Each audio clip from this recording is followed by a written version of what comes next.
this is working. Hi, it's saying starting recording. I don't know if you're listening to this. Hi, everybody. Welcome to Fight Net Radio. My name's Lee Honish. I'm joined by Andrew Labouche and Miguel Antonio Barragan. I'm the one on the left with the glasses, even though I don't wear my glasses anymore. I broke them in a blackout from a concussion over the Christmas break. They didn't make it to LA. I haven't had glasses in 6 weeks and really don't notice much of a difference. The guy in the middle, that's Andrew Labouche. We like to call him Ladies Love Andrew Labouche, LLALP. And then the guy over there with the glasses on his head, because I only literally have two pictures of him. The one in the middle that I stole from our last live event. You can see it right there in the middle of the screen. And the one on the far, I almost need to do a Miguel photo shoot to get a decent headshot for our PR stuff. That is us. We are Fight Net Radio, and today I am shamelessly plugging our Facebook page because you guys have been so awesome to us in the groups. First of all, shout out to all the groups. Thank you for letting Fight Net Radio, not us individually, we all belong to those groups as well, but you let Fight Net Radio come in and post consistently, and I have been posting the craziest shit. And guess what? Fight fans have responded, so we're going to talk about that today. We're going to give you a quick catch up. We're about 4 days behind in doing a show. We do apologize. Miguel was in Cancun, so let's start with you. Tell me about Cancun and tell me that you found women in Cancun. Did I find them? Or the Cali cartel, either one, because there was a travel advisory as well. Yes, there were. We hopped on a boat to go to this place called Isla Mujeres, and there was some guys with rifles and shit on there. So we're like, oh, okay, clearly this is a hot spot for crime, that they needed these fucking guards here with rifles and vests and whatnot. But yes, plenty of women. I did go with family, so it wasn't like I had free reign to do whatever it is I wanted to do. But for the most part, yes, we had quite fun. And it rained a couple of nights, and the Airbnb that we had kind of leaked a little bit through the windows and whatnot, so some of the water got in.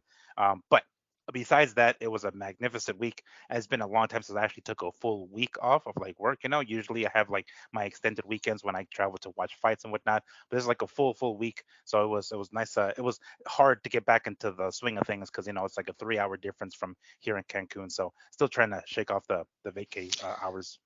The Yucatan Peninsula. All right, so here's my question. I have not been there since a child. I used to go frequently with my family when I was much younger. I don't think I've gone as an adult. I've made it only to Cabo, where I'm paying for it. Never back to Cancun. So does that mean, because it's one of our themes today, is cocaine running free in the streets in Cancun? Can I go? And now that I'm, I've got to have my divorce party and my single party, right? So Cancun, cocaine, and Kell Brooks. Wait, we'll get to Kell shortly. But I mean, I don't know about cocaine, but let's just say our taxi driver had beer in the back for us to drink while we were in the fucking car. So yeah, nice. That's how it is over there in Cancun. Well, it's like the Cabo airport that has a bar literally before you go through. For those who don't know, go to Cabo. The first thing you will see before you go to customs is a massive bar in the corner. And that's just to get through customs, which is brilliant. Andrew, when are you coming back to LA? You haven't been on a vacation with the family, since COVID. Yes, it's been a while. I get sick a lot. I was sick again this weekend. My kids go to school. They come home. They're like, "What's up, Dad?" And all of a sudden, I'm coughing. That's kind of my life right now. I got 2 boys in school, and they're keeping us very occupied with fucking cough medicine. I'll tell you that. You're due to take them to Disney and get real sick. Yeah. You're due for the big. I don't know if Miguel can even remember. My favorite time of the year is when Andrew picks up everybody. Now it's not as fun. He's lost one to college, so he's down a man technically. Now that we've lost children to college, but when Andrew goes to Disney, he wants to look happy in the photos. He just looks like a guy who's been, honey, bring everything in. Carries on as the day goes. It's funny you bring that up because I've been in LA now for 5 or 6 weeks or whatever it is. And I was just talking to my mother about this. I go, I'm going to go to Disneyland. She goes, why? I go, well, I have no one to go with, and I feel like I can go and actually ride rides and have fun. I'd probably have fun by myself. My downside to Disneyland, they really need to get alcohol inside that park. I mean, they really do. It would take the edge off tremendously. You got to go out of the park, over to the middle section, or over to California Adventure. Just a travel tip for everyone. Someone was pretending like they were about to get sick in front of us, and I told him, I said, "You get fucking sick, dude. I'm throwing you over this gate. I swear to God." They fucking kids. I had my daughter in front of me. This guy's acting like he's gonna throw up, man, because he's drunk as hell. Oh, it would have been bad, Lee. I would have sent him right. We were at the safari ride? His ass would have went right in that water. Yeah. Jungle Cruise. That would have been gone, man. I don't know if I want alcohol yet. Those lines are so compact, dude. Oh, you're right on top of people. Well, and I recommend the old water bottle and vodka routine if you are going to Disneyland. Just a traveler's tip. For everybody. Hey, I know it's that time. Yeah, Andrew. So you know how Christmas went by, right? Yeah. Well, no, I don't, because I hit my head on a concrete block. I do, Andrew. I do, yes. Okay. Yeah, go with Miguel. I know that on the 22nd, I hit my head, and on the 25th, I woke up at 4 a.m. and literally thought I was like Ebenezer Scrooge and had missed Christmas. So Junior him and his brother had gotten some air rifles from one of. Oh no! Oh my God! A Red Ryder BB gun. No, you can shoot your eye out. So anyways, I forgot about him, and we like last week or so, I seen one of the pistols in a holster on my refrigerator, and I go, what the hell? I said, Junior, where's the shotgun? He goes, it's in the car. All right. Now, can we clarify this for maybe not the longtime listeners or the new people now watching at FightNet Radio? This is the same child who shaved a piece of soap basically into a gun? Bro, I opened up the trunk, and what does he have in between the seats in the third row? I was like, Junior. Did he saw the shotgun down? Because that would have even been funnier. He was doing. I could only imagine every morning when he was driving to school, he was showing his friends. I could only imagine what he was doing with that gun in the back seat. But yeah, I found that a month later. So wow, uncle for getting them that, and they're now in the room. It's funny because, and I didn't post it on any of the social media or make a comment about it. There was a meme about teach your son boxing, and it will stop him from being bullied and being a bully. It doesn't seem to be working in your case, Andrew. He is everything like you were in your bad days. Like he has come back to haunt you. I hope not. I laugh when they're gone, but yeah. Oh, I'm going to say it right now. I cannot wait till the girls are introduced to this mix. Oh, I cannot wait till girls are introduced in this mix. How's this boxing going? Very good. No, he's doing good. He's got a real itch to get in the ring right now. There's no boys that are his age, his size that he can just do it with. So we're kind of at a stalemate on that. He hits the mitts, he hits the bags, but he definitely has an itch to get into sparring. So we'll see. Has he been hit yet? Has he had a legit crack? No. He doesn't know yet. He has a cousin that is very aggressive. He's a wrestler. He's a football player. So they will get down. But as far as being hit by a boxer, a kid that knows how to punch, legit, no. So he has not had the right hand sat on that hit him in the temple where you actually question your place in the universe yet. No, sir. No, sir. I can't even tell you where mine was when it happened. That's how bad that punch was. And it was by a heavyweight where I just literally had to put up a hand and go, whoa, whoa, whoa. Is there a timeout? It was almost like pro wrestling. And just for a note, we've started WrestleMania season, and we don't really talk a lot of WWE, just a little bit because Miguel and I are nerds. Miguel, did you watch Royal Rumble? I saw clips because it was, I was out of town and whatnot. But I saw clips of the The whole thing was the final 5 minutes. No shit. Oh, fuck. All right. Well, now I'm gonna watch it. The Sami Zayn thing is the only reason to watch it. That's right. Fuck everything else. The backstabbing. Oh, that's right. Oh, that's a 3-year story arc. And there you go. There's our WWE update. Now let's do our NFL update. Are the right teams there for the Super Bowl, Andrew? Yes. Oh, yeah. This is one of the first year that we finally get to see the 1 versus 1, right? Yeah. Right. And on top of that, let's just say it because it's Black History Month, and we do support that. 2 black quarterbacks for the first time ever in the history of the NFL. Yes. No, congratulations. That's great. And then the 2 brothers are also playing against each other. Kelsey First brothers. time ever. Oh, there's so many story arcs. Yeah. So, no, it's should be a good game. I have a brother-in-law. He's an Eagles fan. Shout out to Rich. He's a big Eagles guy. Hi, Rich. Does Rich listen? Yes, he does. He's flying. Does he think I'm nuts? Everybody. I'm waiting for you to get all the texts from everybody who's like the longtime inbreed crowd going, he's single again? Yeah. Shut up. Yeah. Shout out to everybody. Can't wait for Will's comments. Can't wait for Will's comments. In fact, I'm going to keep it from Will as long as I can. Well, thank you everybody for making Fight Net Radio on Facebook, which is now the number 2 social media platform because Twitter basically shit on itself. So all of you people who still think Twitter is the new future for doing sports journalism, I don't want to say I told you so, but I told you so. I wanted to be the dominant force. In fact, this past week, our post reached over 89,000 people. We had 13,000 engagements. We picked up more followers. We're generally in about 200,000 feeds. And I cannot stress this enough. The boxing groups, thank you guys so much for letting me post the shit I'm posting, because that's what today's episode about. This is strictly about the crazy shit I've been posting. And the fans have responded literally by the hundreds and thousands this week.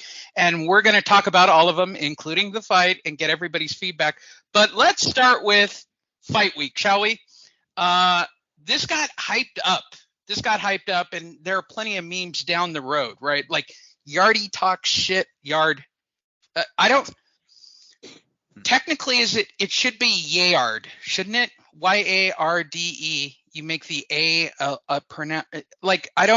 drop the E, bro. Drop the E. If you want to be Yard, drop the E. It's either Yardy or Yard. I know that I got shit from our producer about Ebony, which I keep saying Ebane. If you're going to spell it like Ebane, I'm going to pronounce it Ebane. Of course I know it's Ebony because I watch her fights like a psychopath. Like he actually shout out to our producer. But to me, I think it's absolutely hilarious that he's like, are you just doing it to piss me off? I'm not doing it to piss you off. I'm doing it because I'm pissed off that she spelled it like a Latina chick would, right? Like my name is Star with 2 R's, but not an A. It's 2 A's and 2 S's. Get it right. There was a joke on South Park where it was like a hooker. She's like, yeah, but the L is screwing the J. I'm like, yeah, that's what these women are doing. Like Ebaine. And you want me to call you Ebony? Are you out of your mind? Bitch. Know your role. I mean, your tits are great, but know your role. There you go, Andrew. Am I back in fine form now that I'm me again? Let's go. All right, so let's talk about this fight. All hyped up. Andrew and I watched it. Miguel was drinking pina coladas and sitting on the beach and keeping the Cali cartel from assaulting the beach. I love the fight. I thought it was a great fight. The haters online, because let's be honest, he's Russian, he's white, he's Canadian, and now the WBC doesn't want to acknowledge him, even defending his belt, whatever, because he's Russian, or the WB. Like, there's all kinds of drama because he's white, he's Russian, he's Canadian, but he lives in California. He actually is. I think he's out in Santa Monica with Triple G. In fact, they hate on him, like online and certainly on Facebook. The haters for Beterbiev are long and far. And everybody's like, well, he got slow. He got tagged by Yardy. He got tagged by Yard, Andrew. He got tagged. He was behind on 2 of the scorecards. Yard had him. Newsflash to everybody. He got knocked the fuck out. And he didn't just get knocked the fuck out. His corner came up and stopped the fight because he was getting his ass beat so bad in that round, Andrew. Yeah, no, look, I do agree that for the first time I seen Beterbiev look somewhat of his age, as in he was getting hit a lot. With that being said, I never thought he was losing this fight. I never thought he was going to lose the fight. I was kind of thinking of what Miguel was telling us when we first made the matchup with Bivol and Beterbiev, and he was saying he thought Bivol could outbox him. I seen it on this fight. There is an avenue for Bivol to be able to outbox Beterbiev, but just a tremendous puncher, tremendous heart, will to win. The guy, I love how he throws his punches. He's all business.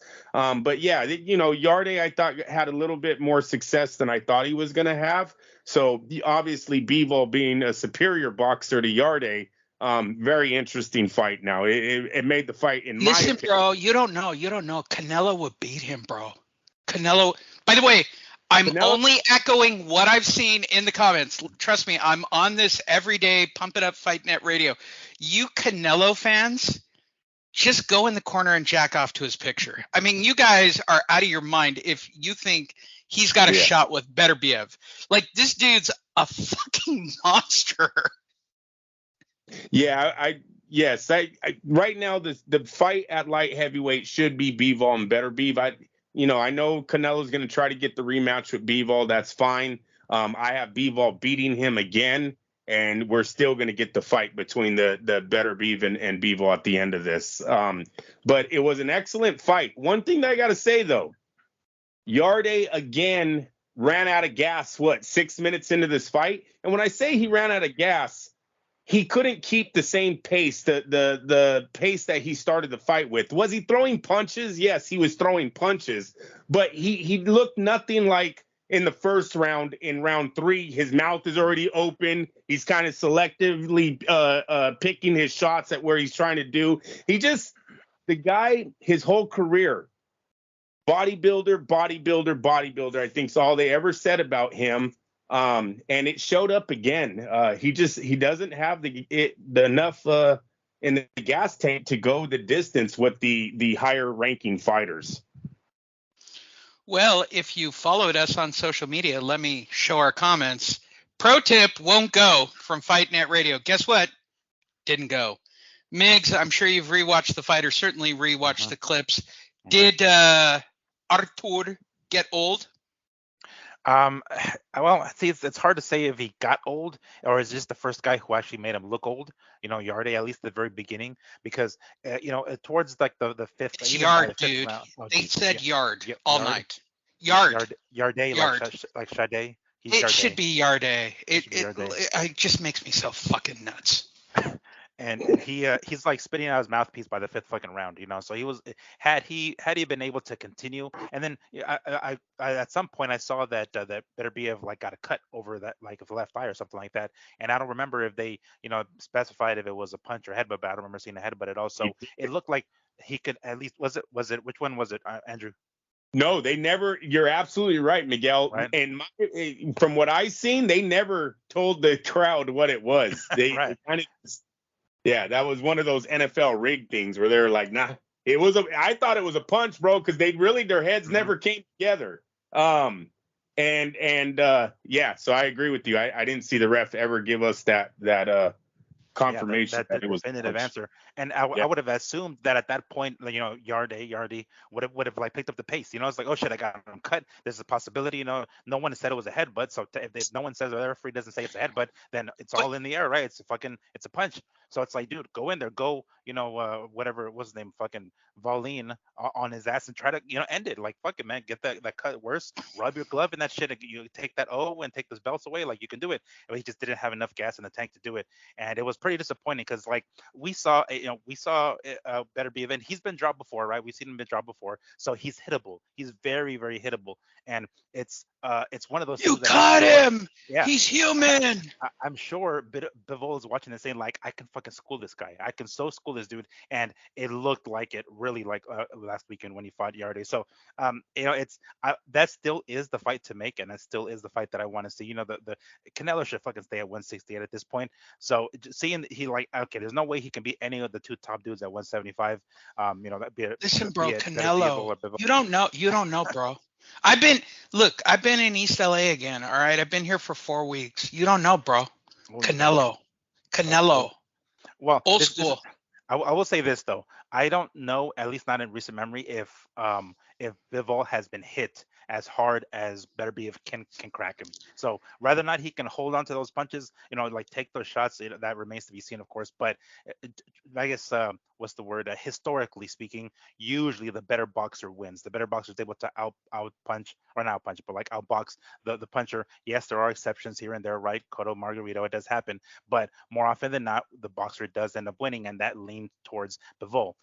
But it wasn't even Better Be If showed his boxing here against Yarde, so it evens the score a little bit. Seeing how vulnerable Better Be If was in this fight here. I gotta say, I'm disappointed in Yarde because I think he had it. He had it in the fucking bag. He was able to cut Better Be If, and if that cut could have gone worse, and they would have ended this, they would have stopped it. At no point did they call it being a headbutt, so he probably could have gone away with a fucking victory, and he just didn't have enough gas in the tank. So once they saw that the cut came out, I was like, okay, here it is, time to pick it up, and then he didn't pick it up. So yeah. My saddest regret for both of you, I'd like to hear your comments. I wish we had somebody like a Jeff Lacey, like just somebody who comes in and cracks. He either wins or he loses. Like, there's no in between. And in this division, both of these guys, with Bivol and Better Be If, right, they are both very scientific boxers. What I watched, I'll start with you, Andrew. What I was really impressed with, what I was watching, he uses that stretch technique a lot, where he stretches out the foot and sits out of his range, but his foot is in range and then will come in to crack. And there was no way Yard had any response for that. And he let him come in constantly on that step in. Yeah, he allowed his own fucking, like, there were a couple of times where he had his back to the ropes, and even like what's his name, fucking Bradley was like, no, or I think it might have been Ward, like, don't let your back hit the fucking ropes. He allowed Better Be If basically to control the ring, and anytime Better Be If would step in, he would take a step back. Like, you can tell that Yarde was in control a couple of times when he would step forward, but then he would give it up again, and it's just every single time Better Be If came in, it was like, all right, Yarde just stepped back and allowed his back to hit the ropes. I think that has a lot to do with the 100% knockout ratio that the man's holding right now.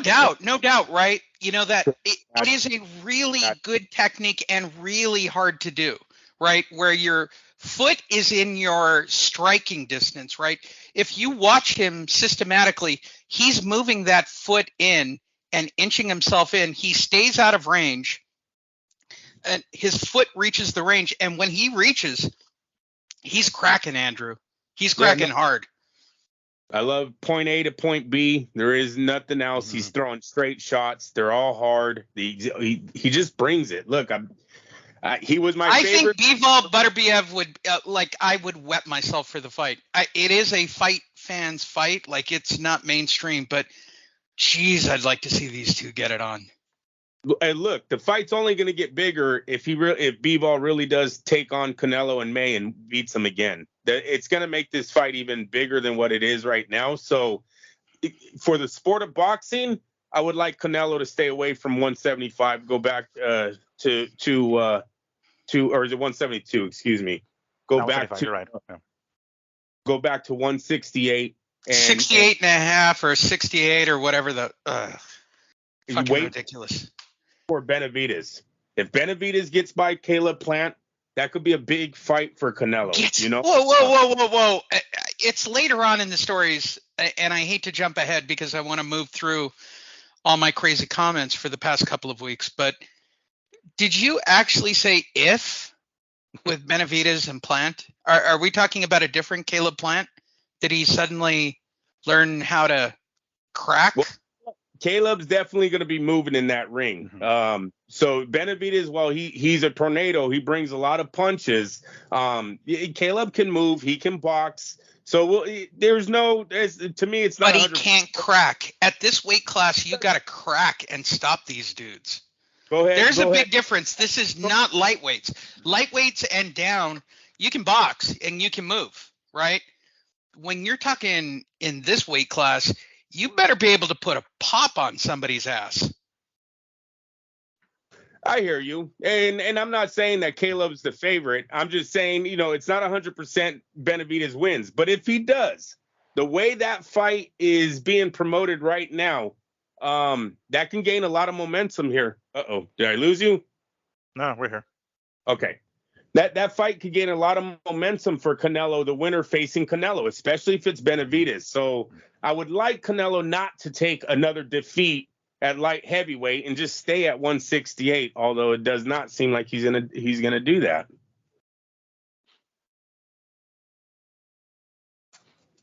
I think we lost Lee. Oh no, did we? Oh shit, we might have. No, you didn't lose me. I've got the back door open. I'm having a chill evening. You guys wanted to do a show. I've been wanting to do a show since Sunday. I'm multitasking actually at this point. By the way, I'm the guy who, I always pin it on somebody else, but I write the show, I produce the show, I do all the stuff on social media, and I'm currently multitasking to try to figure out. I would like to know, what do you think the odds are? Before I even look, let's have a gentleman's bet. What do you think the odds are on Benavidez and Plant, Miguel? Well, Benavidez is definitely going to be the favorite. I'm going to say not that much. Maybe we'll say plus 175. We'll say. Oh, sorry. That's underdog. Minus. I meant to say minus. Yeah. Yeah, I was right with them on that. I have Benavidez as a slight favorite. I would say minus 200. I'll go 200. I'm gonna go over you, Miguel. All right, let's see. Oh, Nika's the favorite in his next fight on Friday night. What a shocker! Good Lord. Minus 5,000. Ever since the guy who was 7-96. And now and by the way, that's a trending theme on social media. Now people are going on BoxRec and finding everybody with a losing record and putting them up and saying, hey, Canelo's next opponent. Hey, this is the next opponent for so-and-so. Like, they're finding guys with the worst records and propping them up, which I think is hilarious. All right, so let's see what we've got. What is the date? March. Oh my God, they don't even have it up. It's the end of March, not March 20 something. Yeah, it's March 26th or 7th. 27th. We have to submit credits for that. Let's not forget. Yes. I don't know. Yeah, I'm actually speaking on Wednesday, Thursday, Saturday, then going to the fight. We're going to the fight one way or the other, and we're going to all the events one way or the other. And then I'm speaking again on Monday, for God's sakes. I didn't know people actually, they don't even have odds up on this fight yet, which is when did OddsShark become so shitty? Like, they used to keep future book bets on everyone. I'm actually a little disappointed on OddsShark. If anybody has the odds, put them down in the comments. I'm glad we had the talk. Thus ends the light heavyweight division. Let's move forward to Oscar drunk texting. This happened last week. Oscar drunk texted. It has to be, right? It has to be a drunk text. Please tell me this has to be a drunk text. If I gave you a chance to fight me, okay, I'm already in. What round do I knock you out in? First of all, so I have two questions, Andrew. Just two. And by the way, everybody play along with the game. Question number one, you can answer this in your head. What would possess you to send this out as a tweet? Okay. Drugs or alcohol? Yes. I would. It's got to be alcohol. I would bet alcohol. Question number two, Andrew, if you got into the ring with Oscar De La Hoya, and I'm only going to say amateurs, 2-minute rounds, what round would he knock you out in? Probably fastly. I'm gonna say I wouldn't last too long with Oscar. You know, I would like to believe you have a better chin than that, Andrew. Yeah. You look like a tough guy. When's the last time you fell off a ladder and took a real pop? A while. It's been a while, Lee. Well, OSHA's happy to hear that. Can you even believe that this lunatic actually sent this out, Andrew? No, I thought you hit it right on the head. He was drinking somewhere. I mean, Oscar's been acting weird for a while now. Ever since he got with that girl, really. I honestly, I think it's his new girlfriend that's got him all acting like this with the ab surgery and the shirtless pictures all the time now. Oh yeah. And the first picture I've seen in the new year with him and Mario, it's them with their women. I am strongly under the belief that Mario Lopez is not allowed out with Oscar De La Hoya solo. He's got to go. Are the women going? Why are you going with Oscar by yourself? Where are you going? Where are you going? Where are you going? Miguel, you like to think of yourself as a tough guy. You took on the Cali Cartel just this past week. Question number one, what influence was Oscar under? And question number two, what round would he knock you out in? Well, we'll say he's probably snorted a few lines to get this kind of like. Whoa, allegedly. I'd say allegedly, because I'm sure it gets you a little brave, right? Makes you want to do some shit. Coke is awesome. It's a hell of a drug. Yeah. Or so I've heard. So I'd say he probably snorted a couple of lines before he decided to type this tweet out. And I would like to give myself a little bit of credit. I think I'd be able to clinch for dear life, and then he'll probably finish me at the end of the first round. But at the end, I would last at least 2 minutes. 2 minutes? You think you can make it out of the first round? I can. Well, I mean, I bet you like the end of the first round. I would clinch. You're a big guy. You're a big guy. You could probably do it. I would try to clinch and tie him up as much as I could, but it would end in the first round. Yes. I'm going to tell you, for me, because you guys all want to know my insane answer. First of all, if this were real, where do I sign up? Where do I sign? Like, the minute Andrew and Miguel saw this, they're like, Miguel especially is like, you would totally do that. I would do this in a heartbeat. I'd be the first guy in line. Now, second point, I'm going to be DQ'd in the first round because I'm just going to kick him in the nuts. I'm going to knee him. I'm going to push him into the corner because I'm way bigger than him. I've been next to him. I'm at least a full, what am I? At least a full foot taller than him? At least? And let's just say that I go in at my regular fighting weight of I'd press his ass into the corner and knee him in the nuts and walk away and go, fuck it. I lost. Peace out. That would be hilarious. This is just crazy to me that, okay, so here's the bonus question. Everybody play along with the drinking game. Andrew cannot answer this, so I'll just play with Miguel. Was he getting blown while he was doing this on Twitter? Let me see. Was he going full, bow down to the king, Triple H style? I wouldn't say getting blown, more like doing blow, I would say. Okay. I'm with you. And everybody who participated in that post, again, we're blatantly going to it. I love this post, and I don't know if it's on this one where Yard actually said, I'm going to stop cherry picking. This came out during fight week. I reposted it later on and go, you remember when Yardy made the crazy comments that he's going to not cherry pick people, even though he was cherry picked by he was cherry picked. How do fighters, I guess the question I have, Miguel, is how do fighters not know they're cherry picked? How does a Caleb Plant delusionally believe Oh no, dude, you're definitely top 10. Yes, people around them. They got plenty of yes people that tell them that kind of thing. They always I got get that. I get that, and entourage. I'm trying not to Yeah. be racial, and you're our sensitivity expert, right? Mm-hmm. I get that for Black and Hispanic. Mm. White people historically don't live in that kind of weird universe.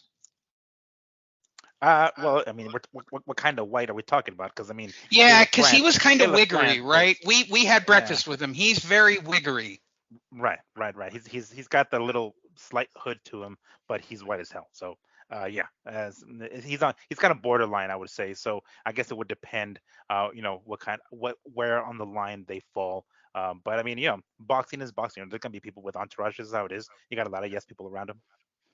Andrew, from your perspective, watching boxing as long as you've watched boxing, why is it that people don't know that they're like the victim of a drive-by in fights like this? Like there was no shot for Yard. Like he was in way over his head. But he fundamentally believed and talked so much crap. And Hey, actually, someone had him a fight. Someone had him ahead. well, we'll get to it. We'll get to it shortly. Moving forward, this is getting a lot of traction on social media, right? And the meme that came out was, does Jermell Charlo call himself the future of boxing because he doesn't fight fighters in the present? He has now not fought for 18. And by the way, my comment when I put it up, I wish I had written this. This is literally a brilliant comment. So I guess my question is, we have an undisputed guy who's not getting stripped, who, as far as I know, has not submitted any documents to any of the sanctioning bodies about his illness or whatever it is, or COVID or AIDS or mental health issues, which is the current trend. 18 months, this guy hasn't selected anyone to fight in the top 10 that would satisfy any one of the 4 belts he holds. And there was actually another comment I made further on down about Jermell Charlo. But this is getting ridiculous, Andrew. This is PBC magic. PBC magic, or Suleiman just playing to those guys. Suleiman's always been in bed with the PBC. This is evidence to that. I don't know what he's doing with that. Is he unified at one? He is. He's got all 4 belts. No. Wait, I think no. This is the middleweight Charlo. Is he? Oh, this is the other. Well, between the Charlos, that means they have what? They have 4, 5, 6 belts. I mean, yeah. I hear. Which Charlo is this? This is middleweight.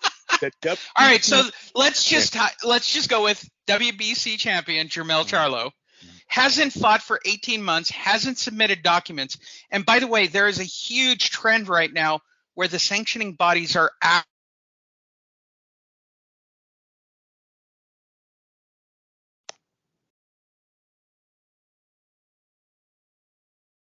Whoa, did we lose WBO. again? They're over it, right? Hmm. They're over it. Show us your note. Give us a doctor's note. And 18 months, Andrew, and you got a belt and you haven't defended? Like, what do you have? AIDS? Like, what? Not even that he hasn't defended. You guys, if you look, I mean, the guy hasn't fought in anyone. If you look at his record, Jermall Charlo is such a phony as far as being a champion in one of the busiest divisions there are in boxing. He could have fought in Triple G. He could have fought in any of the PBC guys. He could have fought in Munguia. There's names all around this man. He doesn't want it. None of them want it. You know what they want? We say this all the time. It's like a broken record. He just wants the belt, man. He loves. I want the belt and I want the cash, Andrew. Just a little bit of cash. They don't need a lot. I'm gonna go do a signing in Philadelphia or whatever. I don't know what they do. Like, I don't. The breakdown after a fight, I get it, and I can Google him, and I'm sure he's got plenty of money and he's got millions. But again, dude, it's gonna run out. You should look at your boy Floyd. He's run out of cash. Those are all Al Heyman's girls. That's all they are. Al Heyman's been pimping these guys out for a long time. He gives them a little bit of money. They all hide behind him. He's not here for legacy. Spence is not here for legacy. Thurman, all of these guys, they were never here for legacy. They want to be pimped out. They want the cars, they want the house, the jewelry, and he gave them all that. That's all they're here for. We got to let it go. Seriously, maybe we should ask the WBC to strip him and then let him the fuck go. Stop watching their fights. When he signs his next fight, and it's against a guy named Dennis Hogan or Derenichenko or Montiel, some asshole that we don't want him fighting, don't watch it. It's as simple as that. You got to let these guys go. When Spence comes back, who is Spence going to fight? Who's the Thurman? I swear to God, if any of you guys buy the pay-per-view Thurman Spence fight, you're the clown. I told you guys this already. I'm going to say it again. You're the fucking clown, not Spence, not Al Heyman. They've been pimping you guys for a long time, too. Stop it already. Is the only way we're going to get through this, man. We literally got to blackball these guys. Jermall Charlo, he's a phony. That is a fake paper. They used to say Canelo's a paper champ. Nah, it's people like Charlo. That's the real paper champ, man. He's not here to get anywhere. But hey, Al, you gonna give me a check? I gotta pay some bills, man. Can I get a check? Miguel, Jermall Charlo, seen here biting down on Al Heyman's cock. By the way, this is why those of you listening to the audio should go watch the video. That's a good joke. That should put me on late night TV all by itself. Lee, I got a better one. That's him bending over and taking no Vaseline right there. Taking it no Vaseline up the ass. I like that. That's pretty solid too. Yeah, he's taking it from Big Al. I like that. Again, at Fight Net Radio, go look at the photo. I'm telling you, watch the video. It's pretty solid. Miguel, what? 18 months, bro. 18 months. 18 months. The last stat I saw officially, 493 days. Good fucking Lord. That's how long this dude I'm the champion, bro. I'm the champion. Yeah. What? And then even that in his last fight, which I think was against Montiel, he didn't look great. He fought some dude that was weak who ultimately got knocked out recently. As a matter of fact, Montiel did quite quickly. So, and this dude was giving him trouble. So, it really does come down to, Uncle Al writing the checks, handing off a couple of checks at WBC, letting them be like, oh yeah, he's still the champion. Fuck his mandatories, fuck everybody else. Is there even like a, considering the WBC is one of the sanctioning bodies that loves creating multiple belts for the same goddamn division, have they done an interim champion or a silver or whatever the fuck in the, during this whole time that Charlo has been out of the ring? Because I have Escher's, I haven't heard it, and by all means, let me know if I haven't. But wait, I'm being told on my earpiece. Wait, hold on. Dillian White is Jermall Charlo's next opponent. That's a really good inside WBC joke. I don't care what anyone says. That's a solid joke. Since December of 2019, Jermall Charlo has 2 fights. What a piece of shit. Yeah. What a walking. By the way, everybody who props up Charlo, any of the Charlos or any PBC guys, or says, oh, it's because you guys illegally stream. You put this asshole on pay-per-view, I'm telling you, nobody's paying for the fight. Nobody's going to Showtime to watch his fight. Nobody. Miguel, to answer your question, Carlos Adams, ES with the ES at the end, he is your interim champ right now at 160. So there's your answer. Wow. You can take that for what it's worth, right? Yeah. Wow. I don't know how he came into the mix. All right. I think Andrew and I, with the Timothy Bradley thing the previous week, although I am completely intrigued with how bad Timothy Bradley is coming down on Errol Spence. The only person we didn't get comments from was Miguel. Timothy Bradley's been a little rough on Errol Spence in that he's basically a piece of crap. And Tank Davis. That was Tank. Yeah, I probably should get the Tank Davis. But he's also Errol Spence. Now he's on Errol Spence as well. Right. All right. he's got a thing for, like, where are the balls on Timothy Bradley and his roving eyes that I know that he's controlled by Bob. I know that he cares about his job. I know he's getting a paycheck. He's really been strong on fighters lately. Like, he's stepped up his game, Miguel. Yeah, he has. I mean, he's like, with these guys being commentators, generally speaking, they leave that kind of personal shit aside, right? They leave it at the door. Professionalism wins the day, and they basically talk about their inner ring stuff, not necessarily their out of the ring stuff. But this one, I mean, this comment here that he had about Spence, it really isn't too bad compared to what he said about Tank. Oh, Gervonta, he ripped an asshole Yeah, on. he really did.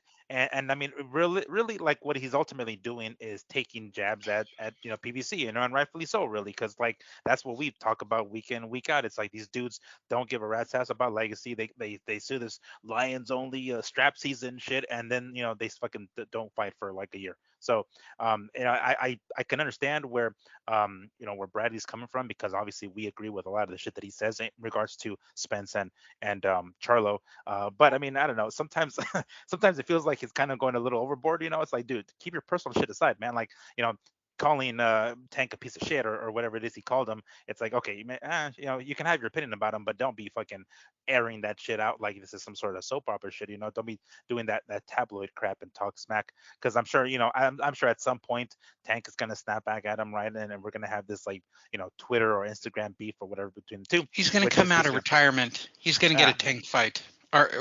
Well, okay, so here's the bigger question, and then I'll flip it to Andrew.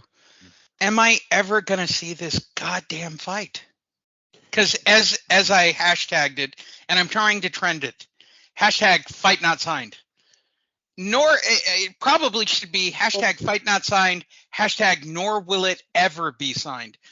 Since the first of the year, everybody has been jacking off and making memes and making posters about fights that have not been signed. And we're going to talk about a couple more of them coming up here. Like, you guys are out of control. These fights don't have contracts. Breaking news. Allegiant Stadium is potential landmark. Landing spot for Garcia Tank. So you didn't hear that one? Hashtag fight not signed, bro. Hashtag fight not signed. Yes, and I did. In fact, I didn't put it on social media today when I saw it run, because again, what are we just sitting around like in a circle jerk, like a camp? Like, let's pretend Tyson Fury's really going to fight Alexander Usyk, but we're just waiting for the venue. Fucking fight's not signed. I'm going to say it until the fight. The only fight that's been signed is Benavidez versus Plant. If you can name one other major fight, I would love to hear it. Just go ahead and roll it in. But I am telling you, since the first of the year, everybody has jerked themselves off about Usyk, Fury, Garcia, Davis. Like, you guys got to stop. The fights have not been signed. Tell me where to buy tickets. That's my answer is very simple, Miguel. Where do I buy tickets? Tell me where to buy tickets. Let me jump on Ticketmaster. Where do I buy tickets? Not a single place. Trust me, I'm waiting for Lomachenko and Haney to be official. There's another one. We're waiting on the venue. And it's Fuck like you, guys. They said Middle East. They said fucking New York. Now they're saying Vegas. It's like, God damn it, can we please, and if I'm not mistaken, I think last week Bob was quoted to saying that he's gonna come to some finalization this week, and it's already fucking Thursday, and I haven't heard shit. So it's supposedly this week we're supposed to hear the venue for Loma and Haney, and that still hasn't popped up. Mind you, it is Thursday, Friday. We got a couple more days before the week is over, so who the hell knows if we'll get that information prior to the end of the week. But that's another one that we have to add to the list, and that's one that I'm kind of, like that is one of my bucket list fights. If the fight ends up happening in Madison Square Garden or New York, we're going. But hookers and blow and boxing. No. That's what I'm expecting. So, but again, there's no fucking date, and it's just like, God damn it, another one of the and here's the thing, we harp on the UFC quite a bit for their fighter pay, right, and rightfully so. But good lord, their lineup of fights coming up this weekend, I mean not this weekend, but just like the next few months, is off the fucking chain. It's like, we can talk all the shit we can about fighter pay and the shit that the UFC is doing, but damn, they are gonna give us fans some fucking fights in the next 7 months. Good even lord. This weekend with Miguel, this weekend is the final fight of The Last Emperor, right? On actual CBS. On actual Fucking Fedor, CB yeah. goddamn S. So Yeah. listen up, fight fans. Showtime / CBS won't put any of your PBC boys on channel whatever your CBS affiliate is, but they're gonna show Bader versus Emelianenko on real channel. Right. That's crazy to me. Hmm. Why can't the PBC pull that off? You got enough talent, pull it off. Yeah. Pull it money. off. They can get the spot. They got the slot. I'm sure they can get the time slot. But No, we'd rather do pay-per-view for like 12 people. No, yeah. they'll like rather $75. yeah, and they make a little bit more money. I'm not going to compare the MMA to boxing because their money don't compare. So I'm not going to go there. I agree that the MMA does a great job of giving their fight fans the fights they want to see, but I'm also tired of hearing their fighters talk about how they don't get paid, they want to make money, they want to fight fucking Jake Paul, like it, So it's kind of, there's that side of the MMA too. I don't want these Completely. guys fighting for fucking. I completely agree with you, Andrew. But how is the PBC? How is? Look, PBC is literally got their dick up Showtime and CBS, right? They have been. And is this just basically Steven Espinosa trying to keep everything on Showtime instead of putting it on CBS? Their lineup's not that strong. If they had a strong enough fight, a primetime PBC fight between two actual people, you could sell advertising. You could make the money back somewhere and get more eye on the product. The fact that it has to be the B-level MMA organization that's getting actual CBS on Saturday night, it's pretty strong, Andrew. Yeah, it's the first time I heard about it is with you. Oh, yeah, no, Fedor is fighting Ryan Bader, and it's on CBS. 3 years old, Lee. I'm sorry, but are you talking about Fedor Emelianenko's coming back to the fight? It's his retirement fight. You already know that I blow Fedor. I'm terrified of the man. When Fedor was first fighting. I'm 43 years old now, so I don't know who the fuck's watching Fedor how do you say his name? Emelianenko? Emelianenko. You're the only name I get correct in sports, Emelianenko. For fear of actually running into him and going, Mr. Emelianenko, please don't kill me. Like, get out of here, dude. Who gives a fuck about him? All right, Andrew. Andrew, the real question. Am I ever going to see Spence versus Crawford? Fuck that fight, too. Hey, listen, Crawford is going to fight Alex Rocha. That's hilarious. Fight. All right, moving forward to other comments. Yeah, there's the Ngannou thing. He left the PBC, and Tyson's already backing up. I'll move beyond that. Let's talk about Adrian Broner and his pay-per-view fiasco.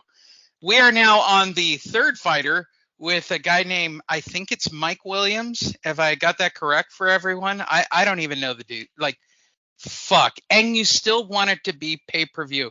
Like, can BLK declare bankruptcy and just get it over with at this point, Andrew? I mean, they will soon. But what they've been doing here in their first two events, they will be claiming bankruptcy soon. Yeah, I guarantee you that. So the max. Wait, hold on. So the max ticket price is $400 if you want to go see it live. It's on pay-per-view. My comment on social media that actually got us a lot of run was, is Broner going to commit a felony in the ring? I don't even see a reason. Can you imagine spending $400 to go see this fiasco, Andrew? No, it's actually a joke. I don't even think this fight's going to go through. I think they're going to pull it at the very end. It's going to be a Teofimo Lopez type of deal. There's no money here.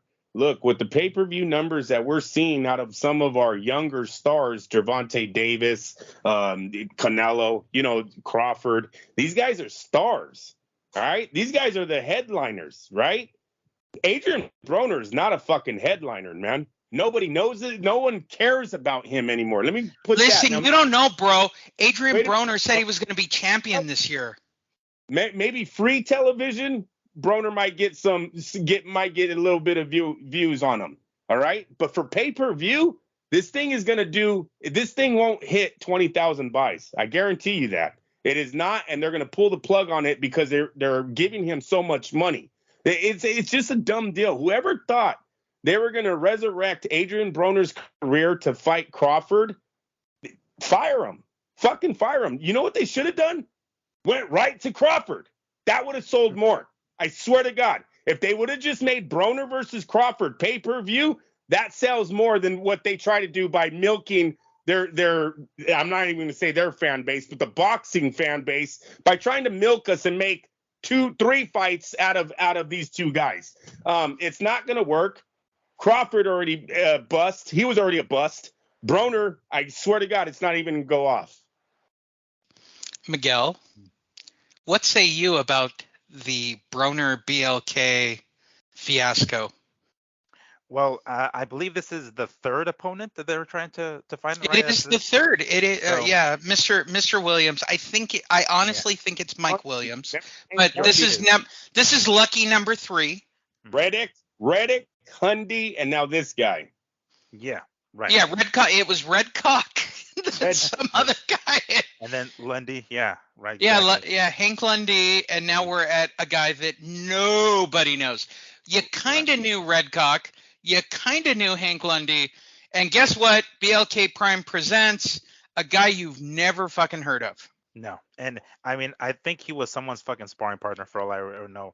The dude has got a decent record, 20-1. Has got, I think, 13 KOs, so that's not half bad. But I mean, fighting obviously no one yet because the dude is like still relatively young. So they're throwing him in. They're kind of like, yeah, hey, do you want to fucking take this fight? And it's like, okay, fuck yeah, And maybe right now, BLK Prime or whatever, maybe they still got some deep pockets right now. So they were able to toss, Williams some fucking cash to hop in there with Broner. But I mean, Broner is such in a bad position.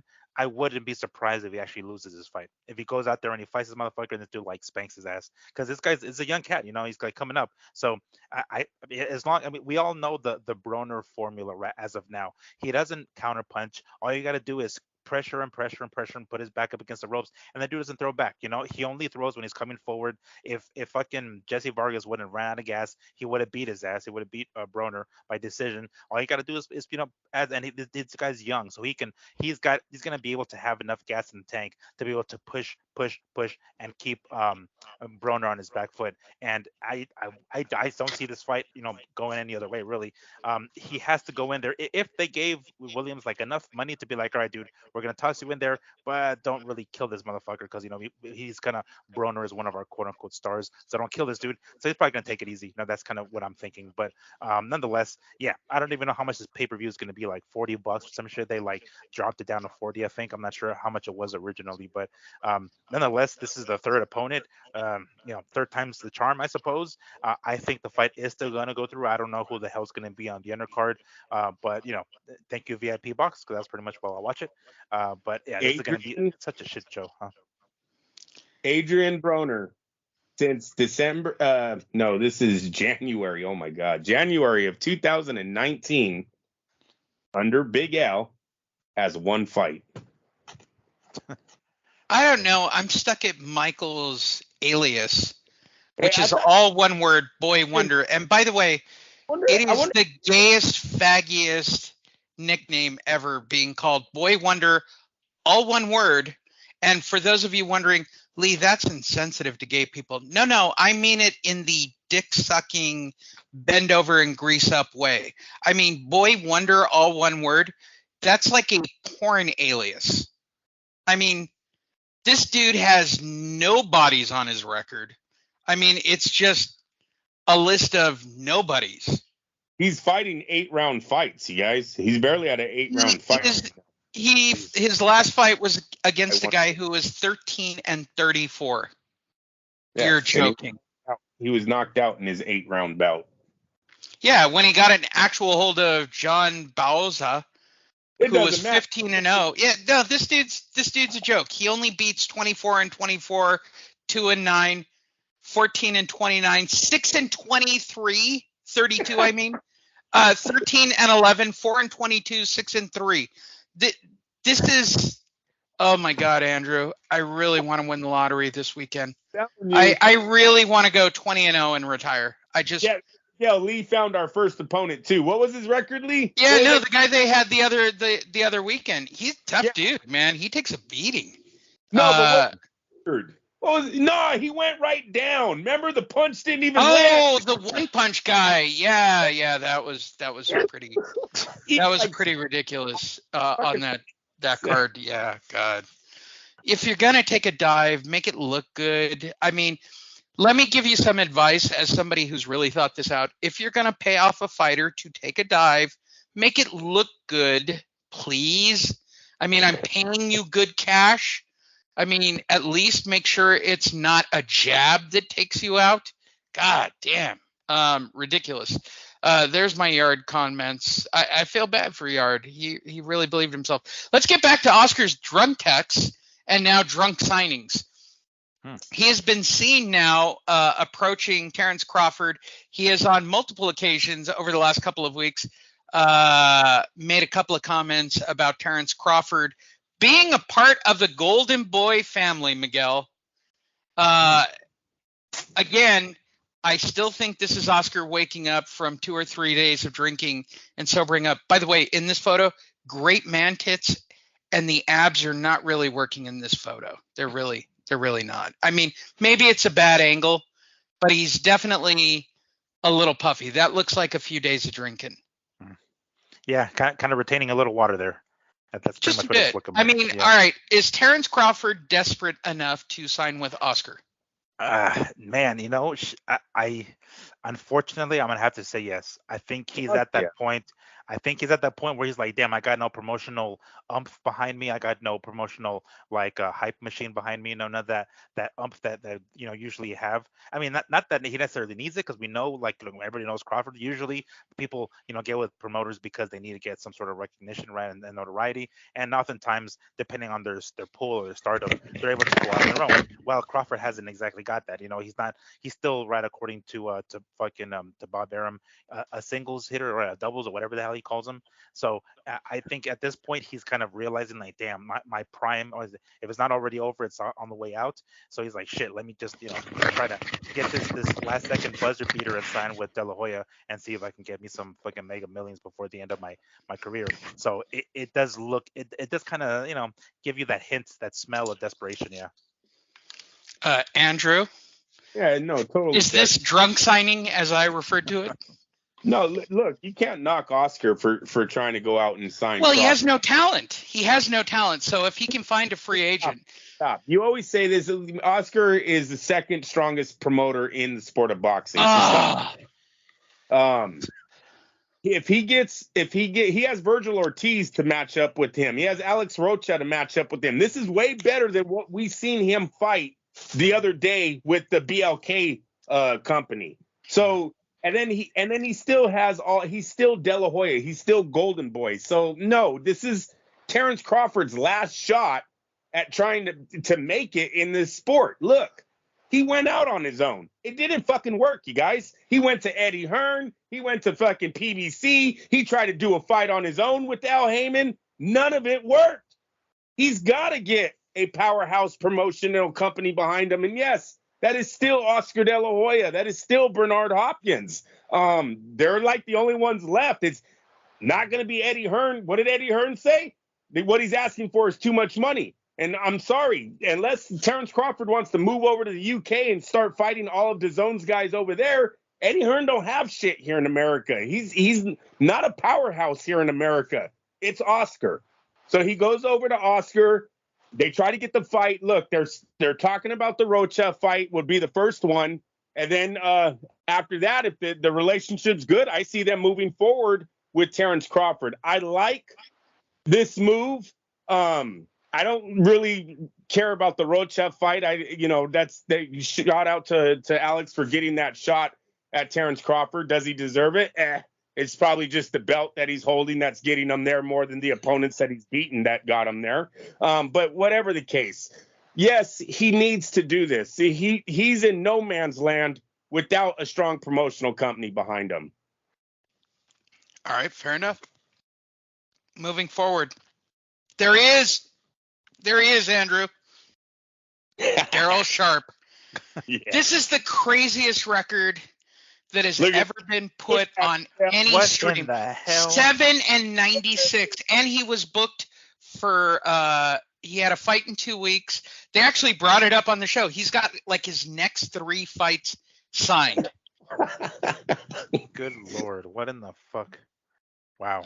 He shows up with one corner guy, showed up in a tank top.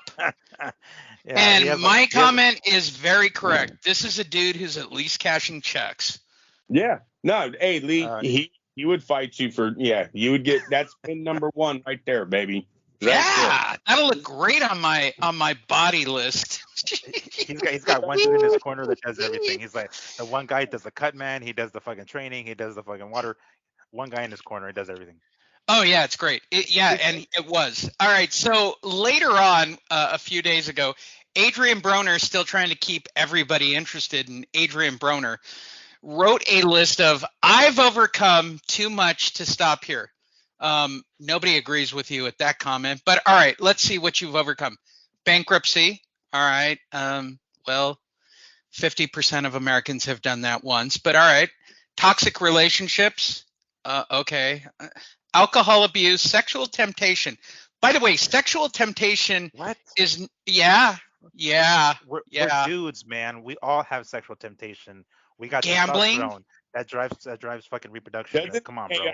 I think what he's talking about, though, you guys, is doesn't he have like 7 kids or something? Well, no, that goes to number 6, which is baby mama drama. He actually wrote that as something he overcame. Baby mama drama. What do you, in the words of Chris Rock, what do you want? A cookie? That's called taking care of your kids, asshole. Drug dealing temptation. All right, so where in the boxing career of Adrian Broner were you concerned with, I could sell drugs?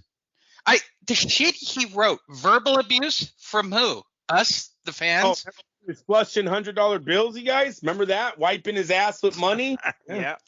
Wait, my favorite, because I'm currently my favorite, because I'm non-keto, at least till Super Bowl. Weight gain. What? Asshole? Why don't you and Ricky go to fat camp? COVID. He overcame COVID, Andrew. He overcame COVID by himself. Self-depression, which I've never heard of. I have never heard the word self-depression. I'm depressed about me. I'm just depressed about me. Why did you put the word self? You could have just put depression. Right, as opposed to what other kind? Jeez. As somebody, and I don't think it's a news flash for the longtime listeners. I suffer from depression and mental health issues. So when I see somebody put the word self-depression, you don't even know what the fuck you're talking about, bro. You're such a fucking prick. Mental health. Well, isn't that number 11? Frenemies. Well, that would all right. Let's just put this into perspective. It's bro. Andrew and Miguel's fault that I am not a superstar. That's Big Bro. Remember Big Bro, Floyd Mayweather? Oh my God, he's a friend of me. He's a friend of me. And he overcame it somehow. He overcame it. Court cases. No, asshole. Do you want a cookie? That's called you broke the law, and I don't want to break it to you. You've what a dick. You know what? Housing situation. Wait, my favorite. So under Al Heyman, Mr. Billions of Dollars, Mr. I was on the first PBC card. Housing situations. What were you, couch surfing, asshole? Like, I don't even understand number 15. Oh, I can tell you. It's when he bought that Bentley and had his own private chauffeur. That's when he had the housing problem. What a dick. This list makes me hate him even more than I could possibly hate him. Poor money management. Woo! Private driver. Poor money management. Money I don't. management. Something PMM. He suffers from PMM, Miguel. Something tells me he hasn't overcome that. Maybe it's just me. I don't know. My next favorite, number 17, porn addiction. It's not an addiction, asshole. Jeez. There's no such thing as a porn addiction. It just means that's what you get off to, and you probably need a new chick. I don't want to break it to you. Not graduating. He's missing not graduating high school. He's missing getting shot at in my SUV 9,000 times. No, wait. 18's even better, Andrew. Club addiction. Oh, Like getting hit in the head Lord. with a club or going to clubs. I don't know which. With Adrian, you don't know. When I walk down the street, people take out clubs, like Barney Rubble or Fred Flintstone, and they try to hit me in the head. You were addicted to that? Yeah, I was addicted to that. What are you talking about? Friday night around 10 p.m. How is going to the club an addiction? He starts scratching. Maybe he's talking about like his skin. He's doing the whole thing where he's like scratching himself like a crack at. I gotta go to the club. Start shitting his pants. And I will give a bonus point to anybody for number 19. Self-notification. What? I don't even know what that means. And I like to think of myself, no offense to either of the co-hosts, and we've had lots of smart co-hosts. I like to think of myself as the smart guy on the crew. Andrew, What the fuck is self-notification? Like, put it in the comments below this. If you think you know what self-notification is, like, oh, I got a heart on. Ooh, look, my nails are long. What is self-notification? Like, that is... Does that mean he like sends himself text messages so you can? I guess, or he puts a Post-it on his head. Hey, self-notification. I gotta buy milk today. Okay. He probably texts himself. I wonder if Al's gonna pay me today. Remember when he came out saying Al Heyman owed him like $1 million for the Pacquiao fight still? What a goddamn moron! And my favorite, pancreatitis that resulted in my gallbladder being removed. All right. Since I am currently living with my doctor mother, and we've been watching House as kind of an amusing thing to watch an actual, she was the director of an OR watching House. By the way, I recommend this. If you know anyone medical, go watch House episodes with somebody medical. It's a blast. The gallbladder is literally the most useless thing outside of your appendix, bro. Your gallbladder is shit. Okay. Otherwise, if it was a real organ, hate to inform everyone, because I've been watching House again, they wouldn't allow you to fight, dickwad. I mean, it's a useless organ that doesn't do much of anything. After all this, I'm still fighting to overcome these problems. So I put God first. And by the way, if you look at my comments, why did he use a small g on God? I mean, if you're going to do it, go all the way, all caps or capital G-O-D. I mean, if you're going to do the God is the driver of my life, and thank you for Al Heyman for sticking his dick up my ass, first, and take everything one day at a time. Dude, I do not. Does anyone believe that he's in any kind of 12-step program whatsoever, or even seeing a therapist? No, not at all. As he says it on Godnem, right? He says that shit. That's I'm sure he capitalizes that G, but no, I highly doubt he's in any kind of rehab program. Andrew, why do I want this man knocked out and taken out of boxing? I want him in because I get such amazing shit out of him, right? It's great for social media, it's great for posting, but Andrew, we lost Andrew. Oh, geez, maybe he's gone. Real quick. He'll be back. They always come back. Did he text us? Not yet. Not that I've seen. All right. Yeah. No, he didn't text. He just dropped off into space. Disconnected. All right. Well, goddamn, Miguel. The scorecards came out. He was 2 cards behind. I don't know how much I believe this. Who was this? Is this a fucking? This is Yard versus. Oh, yeah. Good Lord. What the fuck? Wait. Who was behind? Actually, Beterbiev was behind on 2 cards. Good Lord. And like how much? Like just one round? No, they actually had it fairly in the favor of. Wow. Well, I Yeah, mean, it was in the UK, so I mean, I guess to some degree, I guess better be understood the assignment. He was like, "There's no way." I mean, he's the favorite as the champion, right? You would think he's gonna go in here and fucking dominate, right? And he would have a fair shake with the judges over there in the UK, but apparently not, because if I mean, yeah, granted, at the very beginning, Yard was doing quite well, but again, by the fifth round, he was already spitting out his fucking mouthpiece, and he was losing the rounds from then on. I don't remember what round the fight like ended in, but this is ridiculous. Obviously a home cooked decision if it had gone the full 12 rounds. absolutely. Moving forward, let's talk about this, right? So Oscar jumped on whatever Mm-hmm. this. Yeah, yeah. So Berlanga, yeah. Berlanga drops Top Rank, right? Hmm. And Bob joining us on the line is Top Rank Bob. Top Rank Bob, what happened with Listen, he wants to move up in the caliber and class of fighters he wants to fight. He's not that good. A fighter's got to come along at a certain speed. We had a discussion. He asked for his release. I released him. The guy hasn't made me a dime anyway, so I released him. All right, let's talk about this. Have you actually watched a Berlanga fight? Like, when I watched the whole saga play out, I'm like, I can't even think of watching a Berlanga fight.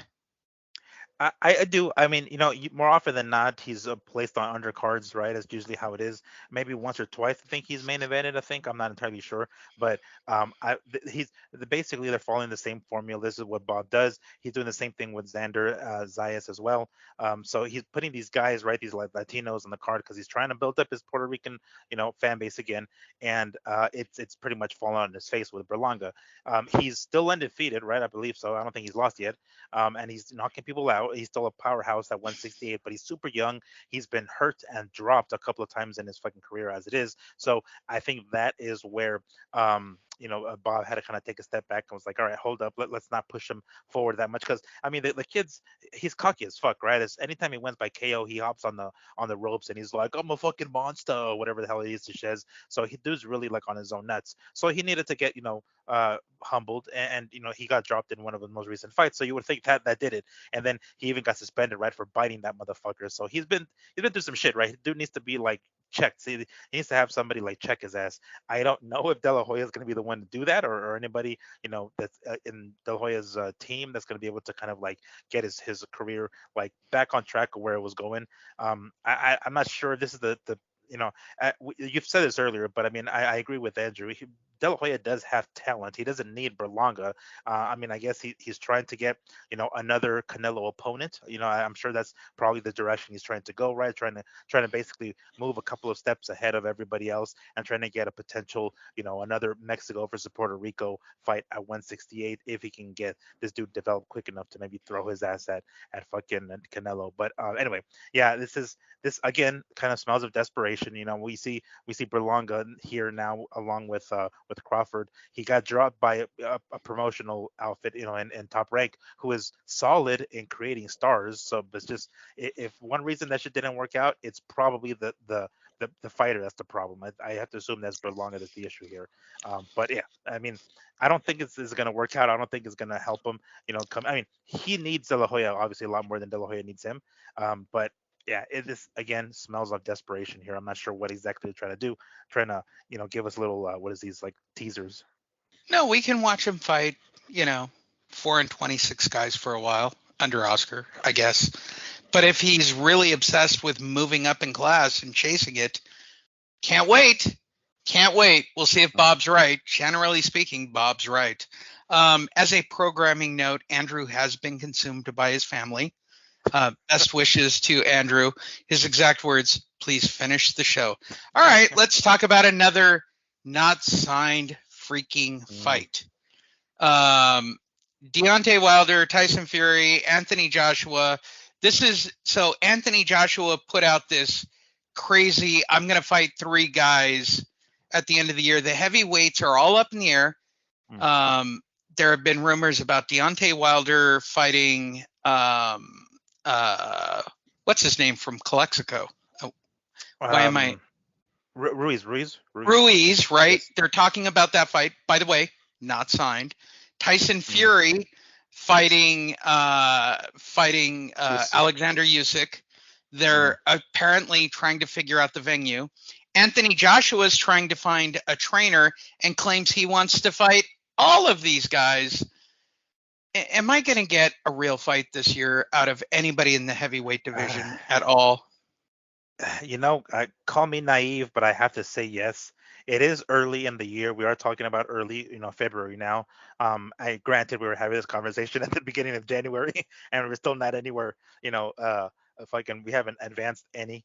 But again, I have to remain optimistic. I think it is barely the beginning of February. I have to say that we're going to see some of these guys in the ring. It would have to be a fucking impossibility or some weird thing like some abnormality to have these guys not fucking fight in the year of 2023. So yes, I have to assume that yes, we're gonna have these guys fight. Who precisely, I don't know. I would love to see Ruiz and Wilder.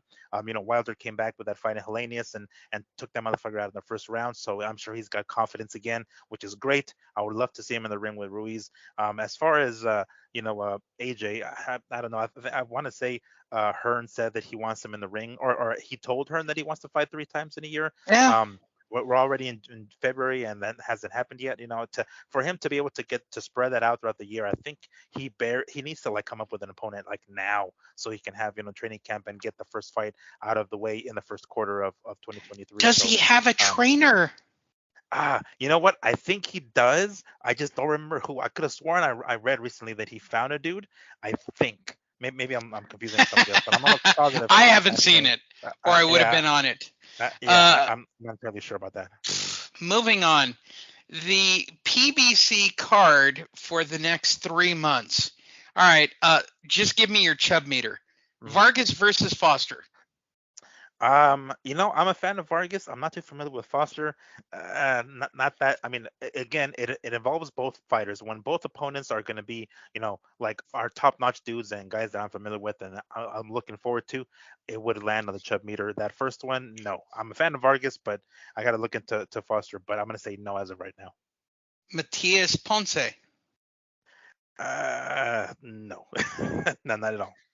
Figueroa. Okay, so the one they're propping up the most right now is Figueroa versus Magsayo. Yes, that one is going to register. This one, you can pretty much guarantee is going to be an all-action fight. Both of these guys are the kind of guys who will meet you in the center of the ring and throw punches until, I want to see CompuBox after this fucking fight because I want to see the punch stats on this motherfucker because I can anticipate these guys throwing from the first bell to the last bell if the fight even makes it that round, to the 12th round. I mean, so yes, this one is absolutely measuring on the chub meter. Benavidez Plant.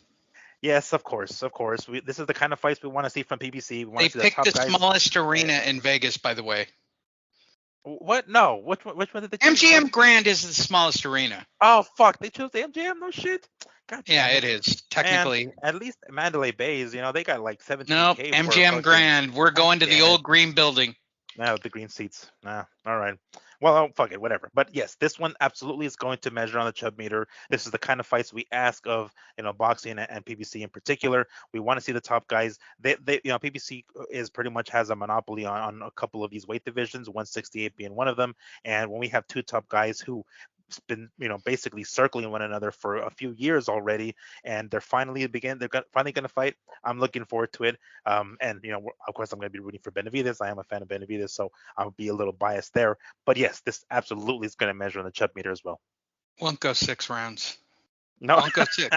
You know what, dude? Check this out. My dad is convinced that fucking Plant is gonna outbox Benavidez. I'm like, what? Dad, no. What? He's convinced that Plant. He's like, he moves a lot, he jabs a lot. I'm like, Dad, no. Trust me, Benavidez is gonna catch him. But I mean, if some crazy shit happens and Plant fucking wins, my dad fucking called it. But I'm like, Pops, no. Like Benavidez is gonna catch him. He's gonna cut the ring off. He's gonna throw a fuck ton of punches. But he's convinced that Plant is a better. I mean, maybe Plant is a better boxer. Fuck it. But the bottom line is he's not gonna be able to keep him off for 12 rounds. There's a blueprint with the Canelo fight. Yes, precisely. Yes, and he has been known to run out of gas towards the latter part of the fight. So so somehow my pops is convinced that Plant's gonna outbox Benavidez. I'm like, nope, nope, nope. And like between Benavidez and like when we were comparing previously Benavidez and Zurdo, we're like, oh yeah, Zurdo will probably fucking school him, right? So, like, we kind of went in that direction, and then we saw what happened with Zurdo and Bivol. But he just for some reason my pops doesn't have a lot of faith in Benavidez, and I'm like, look, I know he's had some weight problems, right? He's dropped the belt on the scale a couple of times, so I get it. But no, when it comes to this fight in Plant, I'm damn near guaranteeing a win by Benavidez. How much do you think pay-per-view will be for this fight? Oh man, I don't even want to guess. It's gonna be up there. It's gonna be like $75. That bullshit. Oh, I don't even know who the fuck's gonna be on the undercard yet because I haven't checked that out. nobody. But, Nobody. Yeah. Absolutely nobody. I'm almost thinking $75 is gonna be that damn pay-per-view. Moving forward, is it just me or is Chris becoming more and more female? Well, she did get some work done on her face the last couple of months. I don't remember when exactly it happened, but I do follow her on social media. So like miraculously, her face looked a little puffier all of a sudden, her cheekbones, and I was like, holy hell, what the fuck happened? And then in the comments immediately, they're like, oh Chris, we know what you did, but you didn't have to do that. You're beautiful, yada yada yada, right? All the fucking. She white guys wasn't. coming in. She wasn't. Oh, She looks female now. She was, yeah, exactly. I mean, I'm not sure if her natural face would be any better at this point. She's getting up there in age, and she looks pretty masculine as it is. But all the white knight simps coming out, giving her all these compliments about how she looked prior to this. Nonetheless, yeah, she got some work done. She is looking a little more feminine. I'm not gonna lie, she does. Yeah. It's bangable. It's clearly bangable. This is my new favorite thing that happened the past 24 hours. The butt slap league. No. Yeah, I'm glad Andrew is not here. If you're not watching the video, I cannot stress watching the video of this episode or going to our page. They've got a butt slapping league with hot chicks in thongs. I'm speechless. I'm not sure what to even think. How is this not better than what Dana's doing? How do you win? I don't Like, know, but boy, those are person out by toasty slapping. buns. They are. Oh my lord, look at that. Looks like fucking Santa Claus's cheeks. Good lord. Oh my God, it's so brilliant. I just wow. All right, moving forward, Oscar making drunk texts. Why the fuck, FACK, is the WBC protecting Jermell Charlo? He hasn't made a title defense in 18 months. Who's number one? And Jaime Munguia, let's go. All right. So and I'm going to be honest about this. It seems like the execution of Jaime Munguia, he has been matching Jaime Munguia up with a lot of people in that weight class. And again, we've said it multiple times on this show. What the fuck has Jaime Munguia done exactly? Like, he hasn't fought at top 10 level. Right. So again, how the hell he's somehow magically, number one contender, or for this, or I don't remember him. Did he fight a fucking title eliminator? I don't remember. But I mean, again, I can sort of agree with De La Hoya here, right? He is speaking facts regarding Charlo here and him not making a defense, so I can agree with him there. But I still don't see. Look, I still think that fight for Munguia, fighting someone like Triple G is a bigger payday than Charlo. So I don't see why he's not, at least, or De La Hoya, trying to seek out a fight with Triple G for Munguia. Number one, he can get a bigger ass payday. Number two, Triple G is already on the way out. He's the old lion. He's on the way out. So boom, we got this young cat and fucking Munguia. He's gonna take out the old lion, and bam, we have ourselves a star, right? Kinda, right? So that's kind of like the plan, I would assume. But the fact that they're going after this WBC title with fucking Charlo, who will most likely not bring in the same kind of money that a Triple G would, and he's like, this one, I'm not sure what the hell De La Hoya was thinking during this fucking. Again, drunk texting, drunk tweeting, whatever you want to call it. He's really good at it. He's become great. Apparently, because this is a dumbass one. I wanted to see him fucking seek out, Triple G, for fuck's sake, not the fucking. Yeah, and there's Charlo. Still no word from the Triple G camp, and the only names they brought up are kind of ridiculous. I almost feel like I'm going to get an announcement that Triple G's retiring. Well, I mean, he did get that last payday, and that's pretty much what he was waiting for and banking on, that third fight with Canelo, and he got it. So I'm sure he can now ride off into the sunset. No problem. Supposedly he's gonna move back down to 160, right, and continue whatever the fuck he was doing, knocking out no names. But yeah, at this point with that last Canelo payday, he can ride off into the sunset. Which takes us to our key story today. Let's start with Kell Brook's apology. I messed up. I hold my hands up and want to apologize to my family and gym friends and fans. By the way, this is like I fucked a chick. Okay, this isn't I did drugs. It's no secret that I struggle with mental health. You know, as somebody who is paid as much as I have for mental health issues, I'm already offended. I'm finding retirement really hard. I thought you didn't retire. You beat Amir and said you were going to fight and you were waiting for, one of the Eddie guys to fight a guy, right? Like, it wasn't like nothing's changed about that. I'm actively seeking the help I need to get me on the right path again. I apologize for the hurt. And for those of you who don't know what he did, I posted on the Fight Net Radio page. Oh my God, what a champ. Tell me there isn't a woman involved in this. Like, doing blow for a fighter and allegedly, this isn't a big deal. This isn't. And if you don't think the fighters all the way back to Chuck Liddell doing drugs the night before their fight, allegedly, which I actually know for a fact, is a thing, this isn't a big deal. This isn't a big deal. This is, I got caught with lingerie in the other room with a stripper. Right, that kind of apology. Like, yeah, she found a receipt for a dinner with a night out with a chick. So now I have to apologize. But no, this is and for starters, let's go ahead and bring up what you mentioned earlier, Lee, when we were texting, that this totally broke like guy code. Like, you don't fucking do this. If you're Who's shooting this? If you're recording your homie snort up some fucking what a lines, dick. like, it stays in that room, yo. Like, that's how it is. If your boy is snorting some fucking lines, it stays there. God damn it. You can record it and watch it later for your own enjoyment, but don't fucking share it on the internet, for Christ's sakes, And it's like, if the person like let's say, for the sake of argument, let's give them the benefit of the doubt, they want to help Kell to some degree, right, and say like, hey, this guy needs help, then you don't fucking record the goddamn thing. You don't fucking like sit there and let him do it and record it and then think that he's cool with you and shit. Like, that's a bullshit. You know what I'm saying? Number one. Number two, come on, it's just a few lines. It's not that big a deal. It really isn't that big a deal. Like, well, what was the rest of his apology? I want to see the rest of what he said. I want to see like what exactly he's apologizing for. Yeah, I agree. Because if it's for snorting one line, because that's all we've seen, right? No big deal, bro. Might want to cut down.